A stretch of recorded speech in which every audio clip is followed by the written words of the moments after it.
여러분 안녕하십니까. 강시열 변호사입니다. 유동규 우리 본부장.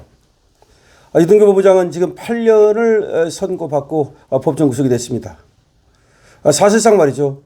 대장동 사건을 모두 파헤치는데 검찰이 대장동 사건의 실체를 모두 파헤치고 대장동 일당들의 범죄를 또 파헤치고 수사하는데 많은 도움을 준 공익제보자.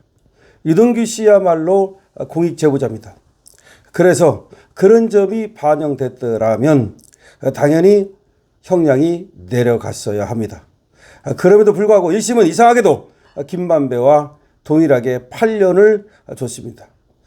물론 성남도시개발공사의 본부장이었다는 공익적 지위에 있었다는 것이 반영됐다 하더라도 사실은 아주 아쉬운 부분입니다. 사실 말이죠. 유동규 씨만은 다른 자들과 다르게 자기의 잘못을 인정하고 그리고 수사에 적극적으로 협조했습니다. 그리고 재판에도 적극적으로 협조했습니다. 그러나 지금 유동규 씨가 가장 억울하게 생겼습니다. 사실 다른 자들은 말이죠. 이미 엄청난 돈을 이 대장동 저수지에 숨겨놓은 것으로 추정됩니다. 지금 분명히 부당이득이 7,800억 원이나 되는데 그 돈이 다 어디 갔습니까?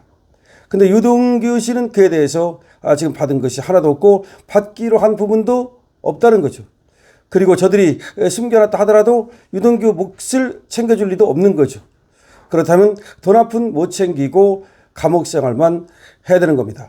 소위 꽁징역을 사는 수밖에 없습니다. 공짜징역, 아무것도 받지 못하고 그냥 꽁징역을 살게 됐다는 겁니다. 그래서 사실 유동규 씨야말로 가장 억울한 입장에 있다는 겁니다. 그런데 저것들은 말이죠. 또 이재명 정권이 자기들을 갖다가 어떻게든지 유리하게 해줄 것이다. 그리고 이재명이 또 배임죄를 없앨지도 모른다. 또는 이재명이 자기들을 사면해 줄지도 모른다. 이재명이 자기들을 감옥에 줄지도 모른다. 하여튼 또 감옥에 가더라도 이재명 정권 사람들이니까 또 쉽게 좀 편하게 해줄 것이다. 어차피 나는 대장동에 엄청난 돈을 숨겨놨으니까 그냥 교도소에 가더라도 거기서 즐기다 나오면 된다. 아니면 교도관들한테 돈 좀 집어주고 거기서 편하게 있다 나오면 된다. 유동규 너만 죽어놨다. 이렇게 되는 겁니다. 정말 유동규는 말이죠.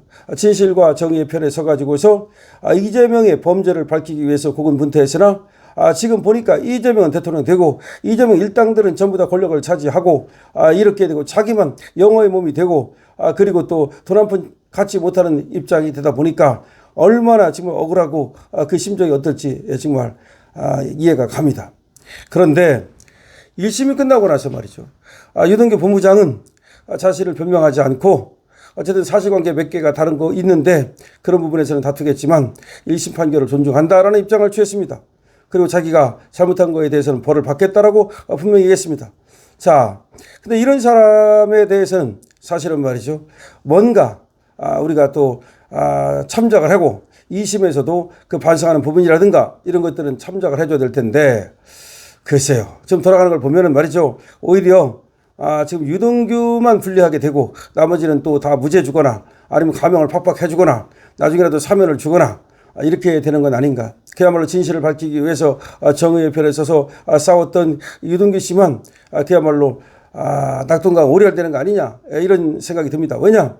지금 항소를 갖다가 포기하게 만들고 검찰이 항소를 포기하는 걸 보면서 공소유진들 2심에선들 잘하겠는가? 2심에 가서 공소유지도 말이죠. 결국은 유동규가 얘기하는 건 전부 다 배척하고 오히려 김만배라든지 대장동 일당만 말만 듣고 그들한테는 말이죠. 벌을 약하게 주고 오히려 유동규만 세게 벌을 주는 것은 아닌가. 이런 생각이 드는 겁니다.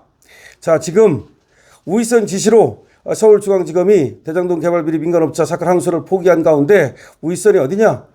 지금 노만석은 자기가 우익선인 것처럼 얘기하지만 사실은 말이죠. 대통령실 그리고 법무장관 차관 위에서 내려왔을 것으로 보는 거죠. 김영석 대검찰청 감찰 1과 검사는 내부에 글을 올려가지고 대장동 수사 공판검사에서 올리는 말씀이라는 글을 올린 다음에 오늘 유동규한테 미안하다 이렇게 얘기를 했습니다.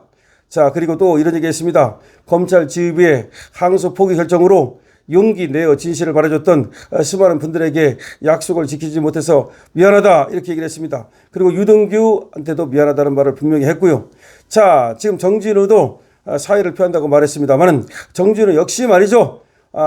아주 잘못된 선택을 한 거죠. 대검에서 그렇게 지시를 했기 때문에 따랐다 뭐 이런 식으로 변명을 하고 있는데 어차피 항소를 하는 건 서울중앙지검장에서 최종적으로 판단할 몫이지 그 위에서 판단할 몫도 아니라는 점에서 정진우 역시 지금 큰 문제가 있다. 그래서 정진우한테 배웠다라고 하는 김영석 검사가 뭐라고 말했습니까? 정진우가 과거에 나한테 가르쳐줄 때 머리보다 큰 감투를 쓰면 눈이 안 보인다. 그랬더니 당신이야말로 정진우 당신 머리보다 큰 감투를 쓴 거 아니냐라고 직격을 했습니다. 박경택 서울중앙지검 공판 5부장도 이렇게 말했습니다. 공수위지 업무의 실무 책임자로서 항소가 타당하다는 결론을 관철시키지 못해서 선후배 검사들에게 죄송한 마음이다. 이렇게 얘기를 했습니다. 그러면서 박 부장검사는 11월 5일 항소장 등을 중앙지검 이준호 4차장, 정진우 지검장께 순차 보고했다. 만기일인 11월 7일까지 대검에서 아무런 연락이 없었지만 당연히 승인 날 것이라 믿고 항소장 등에 최종 결재 도장을 찍은 후 직원들을 법원에 대기시켰다. 업무 시간이 끝난 후 4차장으로부터 대검 차장이 주된 범죄가 유죄로 선고됐고 구형에 대비해 충분한 형이 선고됐다는 이유로 항소 포기를 지시했고 검사장도 항소 포기를 결정했다는 말씀을 들었다. 그러니까 대검에서 항소 포기를 지시했고 그리고 서울중앙지검장도 거기에 동의했다는 말을 들었다. 항소를 하는 것이 타당하다는 의견을 재차 개진했고 공판검사 2명이 4차장실로 찾아가 항소 제기 필요성을 역설했음에도 결국 같은 결론이었고 그렇게 자정이 지나갔다. 그러니까 자기들은 끝까지 항소를 하기 위해서 노력을 했고 공판검사 2명이 4차장실로 찾아갔더니 그래도 결국은 아무것도 안 됐다. 박 부장검사는 대검 지휘부에다가 중앙지검과 판단이 다르면 구체적으로 사유를 설명하고 중앙지검에서 의견을 개진할 수 있는 기회라도 줘야 된다. 만약 중앙지검은 하자고 그러는데 당신들 안 한다 그러면 거기에 대해서 구체적으로 사유를 설명해 달라. 이렇게 얘기했는데도 불구하고 사유도 설명도 안 해주고 그래도 기회도 주지도 않고 지들 멋대로 했다는 겁니다.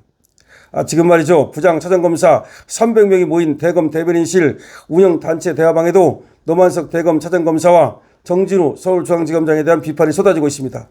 한 부장검사는 통상의 중요 사건 중 이미 검찰이 결정했던 사항을 법무부의 의견에 따라서 뒤늦게 바꿀 수 있는 것인지 중앙지검장의 사직으로 사태가 무마된다고 생각하는 것인지 공수위 유지에 고군분투하는 후배들의 노고를 생각했다면 왜 충분한 설명과 이해를 구하지 않았는지 아무리 생각해도 이해되지 않는다 라고 하면서 지금 이 항소 포기가 대단히 잘못된 것임을 지금 얘기하고 있습니다. 300명이 모인 대검 대변인실 운영단체 대화방에서도 부장 차장검사 300명이 모인 그런 방에서도 지금 질타가 쏟아지고 있습니다. 자, 지금 유동규 씨에 대해서 처음에 말씀을 드렸는데요. 지금 상황은 이렇습니다. 어쨌든 간에 지금 이번에 관계된 사람들 이 사람들은 티키타카 하면서 네가 오르니 내가 오르니 나는 하려고 했는데 왜 안 했느니 하고 있습니다. 그러나 분명히 말씀드리다마는 지금 서울중앙지검장도 비겁한 거고 서울중앙지검장도 감옥에 가야 되는 거고 4차장도 감옥에 가야 되는 거고 그리고 또 대검도 감옥에 가야 되는 거고 노만석은 당연히 감옥에 가야 되는 거고 그리고 대통령실에서 누가 관여했는지 서민민생대책위원회가 지금 고발한 것처럼 지금 거기서 김현지가 관련이 돼 있는지 아니면 민정수석이 관련이 돼 있는지 그다음에 법무부에는 법무부 장관과 차관이 어떤 역할을 했는지 모든 것이 밝혀져야 됩니다. 이거는 말이죠. 경로했다는 것과는 근본적으로 다른 사건입니다. 이거야말로 반드시 특검을 해서 진실관계를 명명백백히 밝혀야 되는 사안입니다. 도대체 어떻게 해서 항소를 안 함으로써 7,400억 정도의 돈을 갖다가 지금 부당이익 환수 못하게 만드는 것인지 등등을 모두 밝혀내야 됩니다. 유동규 씨는 말이죠. 진실을 밝히고자 정의를 위해서 그야말로 자신의 불이익을 무릅쓰고 앞장섰던 의인입니다. 그런데 말이죠. 김영석 검사가 얘기하는 것처럼 유동규 씨한테 그 약속했던 것을 검찰은 지키지 못했습니다. 이제 뭐라고 말할 겁니까? 유동규 씨한테 분명히 수사를 끝까지 잘 책임지겠다라고 했는데 결국 책임지지 않았습니다. 이것이 검찰의 지금 모습입니다. 검찰의 모습을 보니까 서로 책임을 떠넘기고 말이죠. 변명이나 해대고 상당히 아주 꿀 사납다라는 생각이 드는데요. 지금이라도 검찰은 책임을 진다면 모두가 사퇴를 하고 사표를 내고 집에 가서 애나 봐야 될 겁니다. 유동규 씨한테 미안하다는 것도 분명히 밝혀야 될 것입니다. 강시열 팀은 유동규 씨를 응원합니다. 유동규 씨는 진실과 정의를 찾는 그야말로 이 시대의 저 의로운 사람입니다. 이 시대의 의로운 사람이 바로 유동규 씨라고 생각을 하고 유동규 씨한테 약속하고 그리고 나서 아무것도 하지 못한 지금 서울중앙지검 수사팀, 공판팀 모두 사표를 내는 것이 그나마 유동규 씨한테 미안한 마음을 갚는 것이라고 생각합니다. 여러분 어떻게 생각하십니까? 여러분들 의견을 댓글로 주시기 바랍니다. 구독과 공유를 부탁드립니다.